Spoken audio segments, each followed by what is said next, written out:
নাজমুল আহসান কলিমুল্লাহর ফাড়া কাটলো না। রিমান্ড শেষে তাকে আবার কারাগারেই পাঠানো হলো। রোকেয়া বিশ্ববিদ্যালয়ের উন্নয়ন কাজে যে অর্থ আত্মসাতের অভিযোগ, সেই অভিযোগে তার বিরুদ্ধে মামলা, সেই মামলায় গ্রেপ্তার। তাকে ইতিমধ্যে রিমান্ড তার শেষ হয়েছে, সম্ভবত একবার কি দুবার।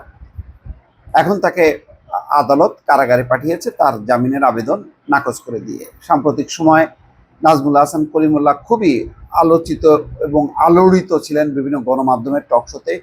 প্রচুর তিনি টকশো করতেন এবং বেশ কিছু বক্তব্য ভাইরাল হতো তার। সেগুলো নির্বাচনের সময় এক দুটি পার্ট ছিল। এক সময় শেখ হাসিনার অবৈধ নির্বাচনকে বৈধতা দেওয়ার ক্ষেত্রে তিনি বক্তব্য রেখেছিলেন।